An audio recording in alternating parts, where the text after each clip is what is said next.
Okay, I'm back. Sorry about that. I had to go check out the noises. I don't always enjoy being alone in a house.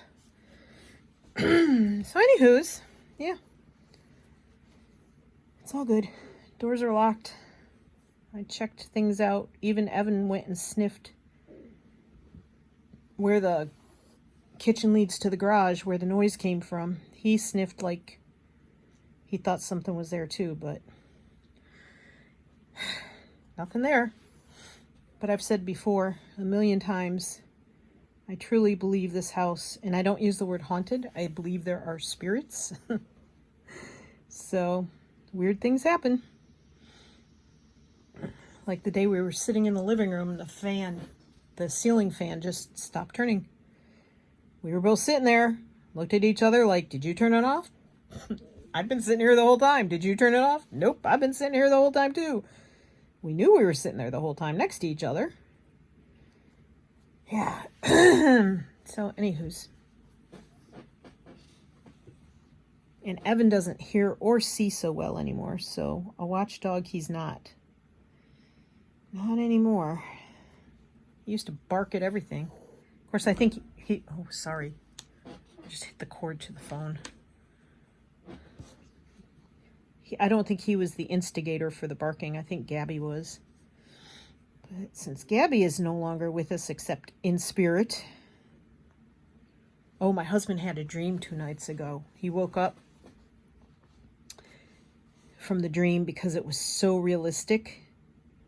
He said he went into the bathroom and he saw his father standing there real as day. Now, his father passed away a year ago. Well, a little over a year ago. So, yeah. I'm telling you. The place has spirits. Spiritual place this is. Yep. And he didn't get along with his father, so it's not like he's missing him or, wishes he was here. Ay, ay, ay. Oh. I'm going to lose so many subscribers between switching what I'm doing from journal making. Not that I was that good at that. I don't think I was anyway. I made some nice journals, but I don't know. I for a while I felt like it was my thing, but then I didn't. Like I was struggling so much. It was fun for about a year and a half. I did it, I think, for 2.5 years maybe. But it just, I don't know. It just became not as enjoyable for me. So, anywho's, so I just drew this circle with a bottle of acrylic paint. Not with it. I used a bottle of acrylic paint to draw the circle around using, where's my marker? Using this thing I found in my basement that I haven't used in a million years. It's, I can't even read it. It's some kind of sewing marker where the water, if you lick it, or touch it with water, it disappears. So, and I had to close my door. It was getting very warm very quick. Martha doesn't like the heat. Martha doesn't like the cold either, but Martha doesn't like the heat. If I'm cold, I can always put clothes on. Once you're naked, you can't take anything else off.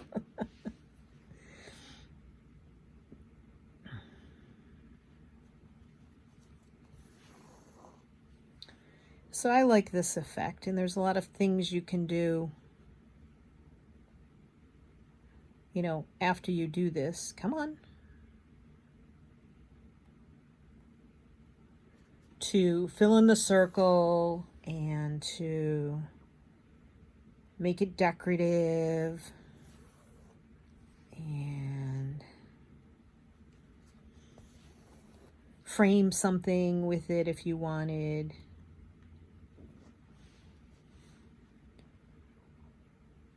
And of course, the better you can see, the better it comes out. It's inconsistent, but I'm okay with that. Organic shapes are okay with me. I'm great with that. I like organic. I think you can tell that by looking at my other and I know I haven't really shown me sewing on the linen on camera much. That wasn't what I was doing, but I don't know if people were getting bored with the other sampler I was doing, so I'll go back to that. There's a few stitches. I learned to do the purl stitch, and I liked that. Of course, I have to watch a video every time I want to do something because I can't remember how to do it. Even if I do a lot of it, it takes me a while to remember how to do it again. Like, I have to do it numerous times in order for it to stick. Like, oh yeah, I can do the purl stitch and it's done like this. Yeah, not me. It has to be at least probably somewhere between 5 and 10 times for me to remember how to do it. So our next door neighbors moved out, but they left a lot of crap behind, a lot. And if I was moving into that house and I had arrived as the new owners and all that stuff was laying around, I would have blown a gasket. And so I think something was said because the old owners, even though their last day was Saturday, Tony saw them out there, and the guy told him, the guy that used to live there, there were 2 couples that lived there because it's a fully finished basement. But I guess they were told by the new people's real estate agent that they had to come clean up some of the crap they left behind. Yeah. So anyway, the previous owners were a very old gentleman who, I mean, I swear the ambulance came for him at least once a week, if not more often, some weeks. And his wife, and then the wife's son, so it was the old man's stepson, the wife's son, wife, and they had a daughter when they moved in, and they recently had another child. Well, I guess they have a house in North Carolina, so they decided to sell this one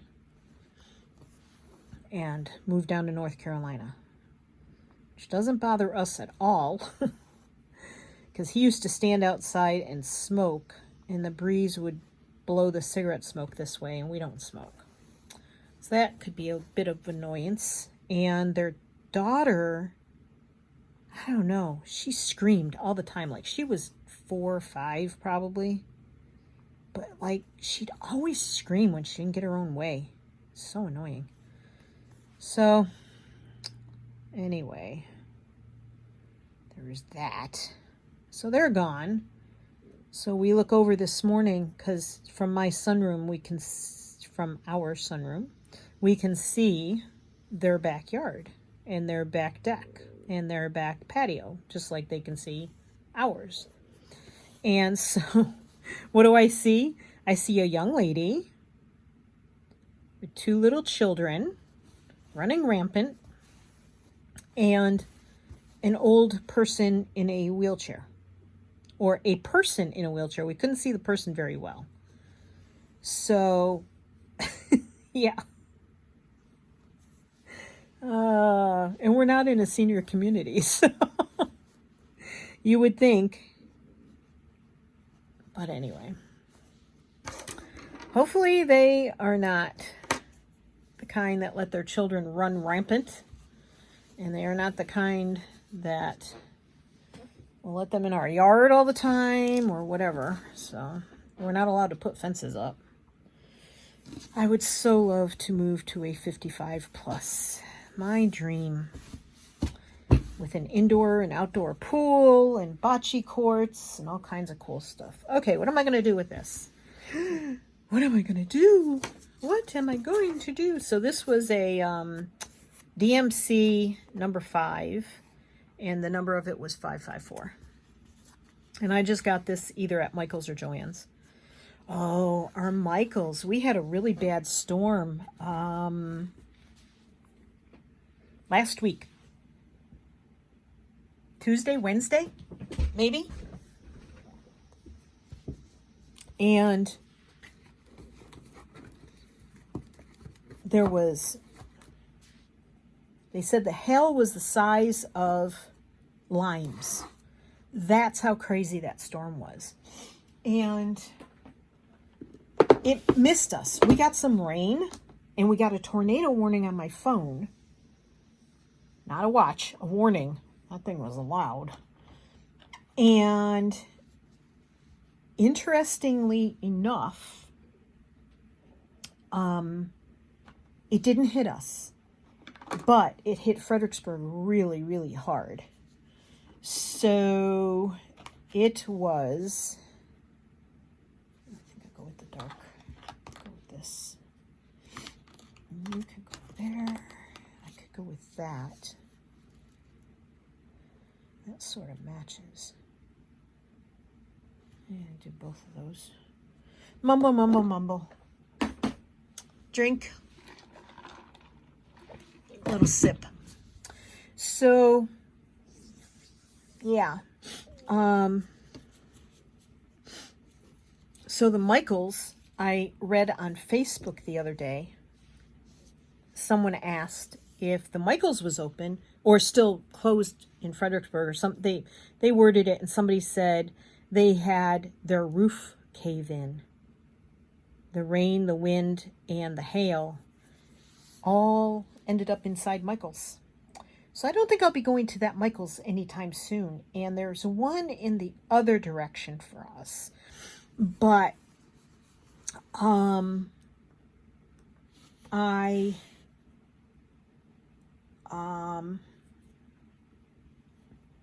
don't go to that one very often. It's a smaller one. And so it's kind of confusing to go there because they only have about half the supplies, maybe, that a normal Michael's would have. And it's just not as much fun to go there. And then the next Michael's is up the interstate, and we try to avoid that as usual, as much as we can. So I'm looking for this pearl stitch.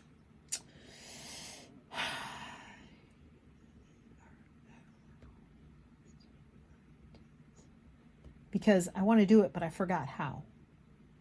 So, oops. It helps if you put in the word embroidery. Embroidery. Okay. Sure. Let's see if I can remember how to do it without looking at the video. So I did it right here.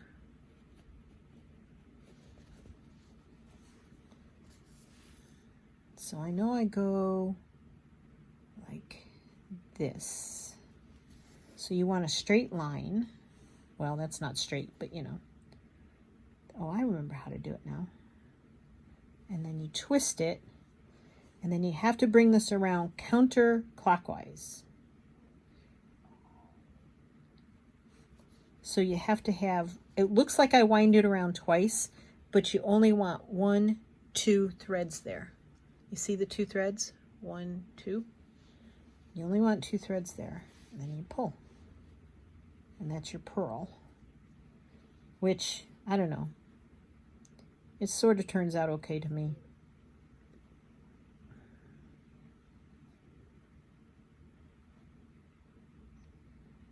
And it's good for, like, if you are, that's probably too close. I like it a little further away. Ariane said she does hers very close. But I feel like it loses something if it's too close. Then you go down. And you go. Now see, you can see the 2 threads there, but you can't hold this over there. You have to hold it over here for it to make the knot. Oops. I think I'm wiggling my camera, so I apologize for that. Still haven't figured out a new setup for the stand, for the arm. Try and lift my arms off of the table to do this. So you go from the top down, twist it to the 10 o'clock. Takes a little coordination. Hold your thread down, pull it through. It's really simple once you figure it out. Just like all the other things. It's really simple. It's just you got to figure it out. I'm proud of myself that I can remember how to do it. So you want just a couple threads there. Go down, twist it counterclockwise. And it really is 2 wraps, but you only end up with the 2 threads. The original one from that you're putting on your needle when you go through the straight stitch.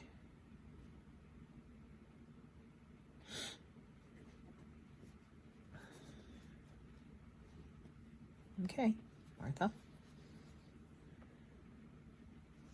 So you come over here, hold it with your thumb.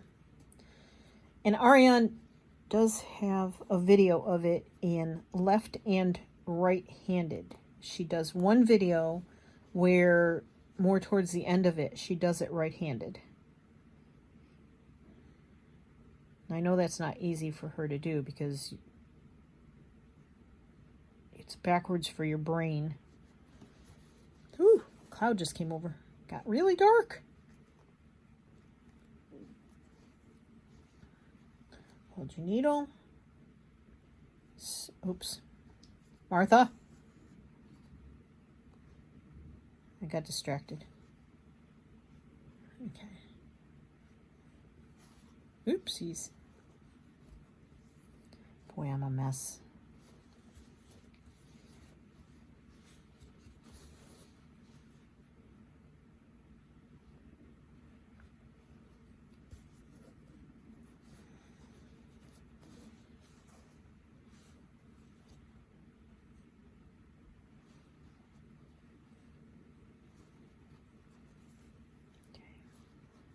I'm not very good at being consistent with my distance. Seems to be something I need practice with. And it doesn't matter what stitch I'm doing. Sort of happens no matter what.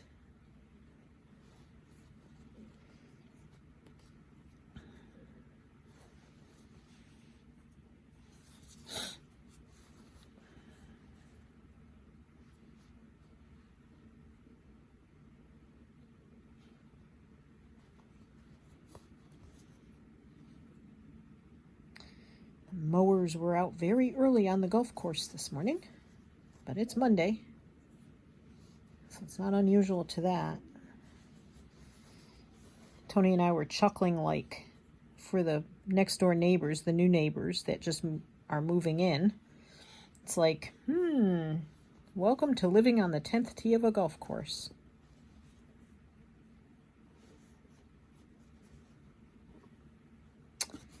Well, Martha, come on, quit doing it the wrong way. All right. I don't know why I keep doing that. Get distracted in my brain. It's so much easier when you do it right. Or correctly, as the case may be.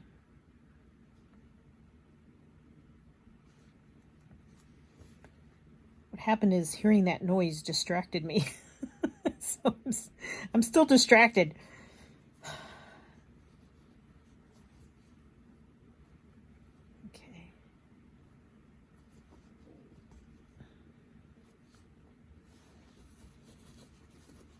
And I do like working with a small piece of fabric because it's easy to manage most of the time between my hands with one hand. Okay, and then I'm just going to go down here, kind of where I started, and that connects it to the first knot I did. So, see? It came out pretty. It's very subtle. It's a very subtle knot.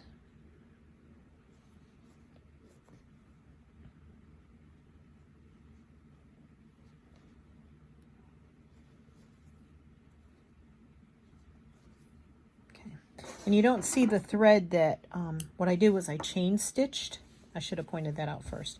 I chain stitched around here with just a neutral thread. And then I used my other thread to go over the chain stitch, and that's what covers it up. But it gives it a little depth that way. Okay. I don't know if that's too pastel-y for me, but there's light blue in here. I'm gonna go with it.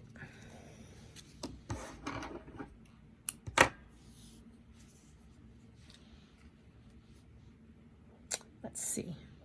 Do I want this needle or do I want that needle? I'll try it with this needle.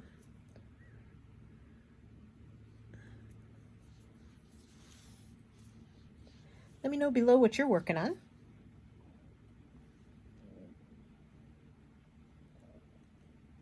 I was watching Susan at Susie Q Makes, and she was working on some journal making stuff, and I have to admit, it almost made me want to get my journal making stuff out and work on some, but I just don't know. I just don't know if I'll go back to that or not. Okay, so this is the cast on that you do for the drizzle.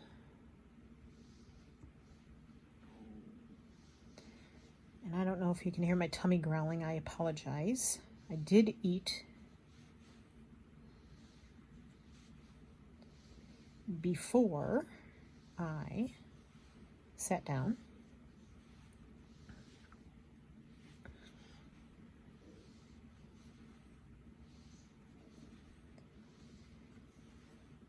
Sun's out, golfers are out. Of course, yesterday it was rainy in the afternoon and they still were out. No stopping the golfers.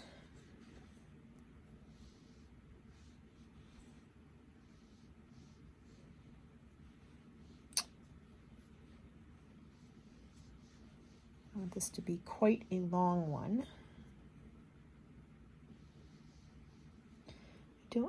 Oh, I hate when I do that. My loop got way too far down. It's going to mess it all up. Okay. I don't know. I don't think I can fit any of my beads on here. Let's see. Let us see. I have some size 8s here. I don't have any. I'll try this one. Is that an 8? I don't think that's an 8. I think that's an 11.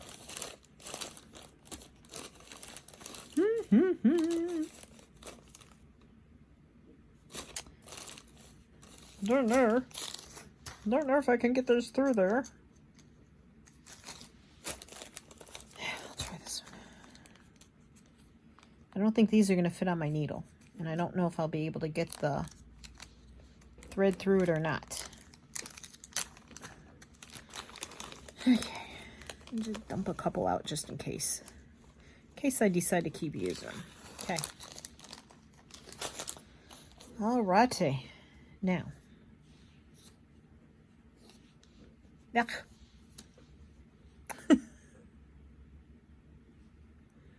I usually put these on my needle when I do it. But your needle has to be thin enough to take and this needle is not, to take the bead. It's not for the beads I have.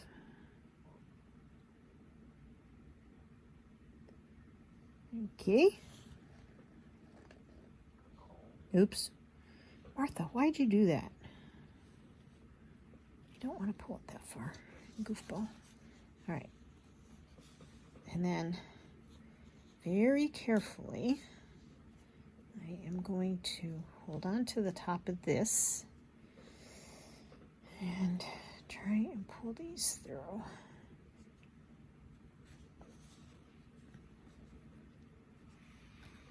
Oops. No, please don't tangle. Come on. There. Oops. You get on the end. I got it. I got it to work. And then I like to anchor them. If I'm working on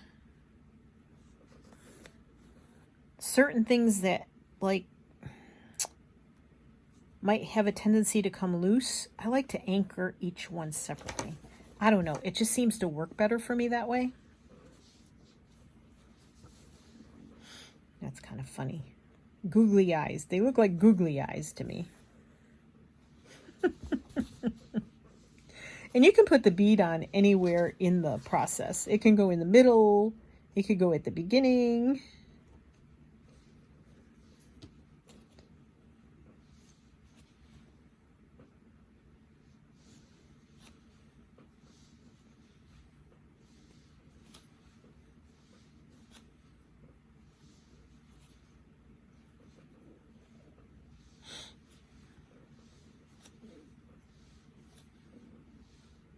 So remember my video from last week that has the hummingbirds in it? If you haven't seen it, go back and watch it. It's a very quiet video. I don't talk during it. But if you remember the hummingbird I call, Tony says he's a drunk. I call him the piggy. That bird has gotten so that it sits on the top of the stand that the hummingbird feeder sits on or hangs off of. And that little bugger, he sits on the top of it like he's the king of the world. And he guards that hummingbird feeder and won't let the other birds come around and feed off of it. He is so funny. And he's so bad. He's just a naughty bird. And he's so fat. He really is fat. He is just hysterical. I'm fatso. I mean, I have no room to talk. I'm fat too. But, you know, it's just funny to watch them. And he and this other hummer were just doing a dance out there the other day, and Tony and I were just sitting at the table, our kitchen table, watching them. It was so funny. I mean, it was really, he would just keep chasing this other bird away, and the bird kept coming back like, I want a drink. No, you can't drink out of my fountain. This is my bar. You can't drink in my bar. Oh my goodness gracious, it was hysterical.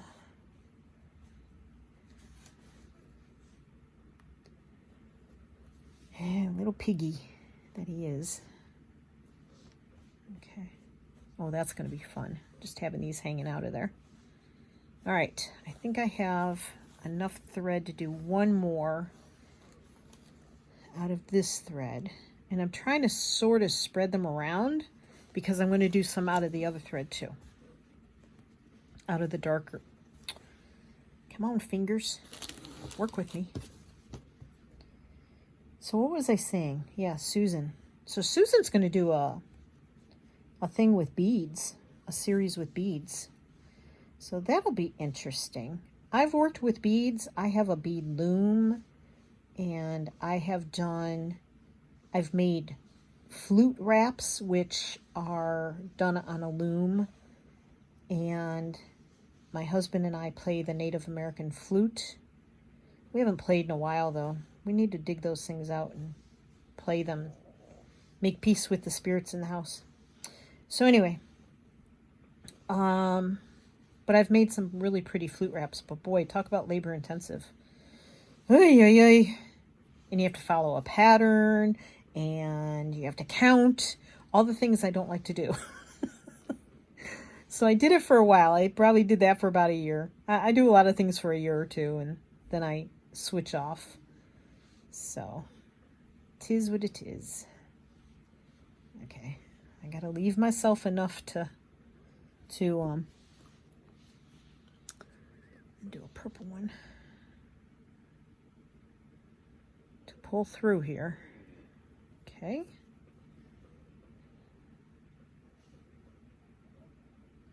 Alrighty.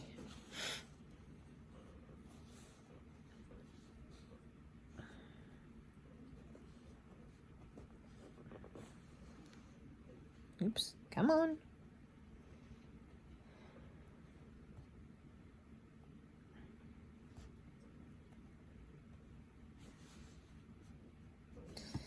Just pull tight enough so that it'll lay down there.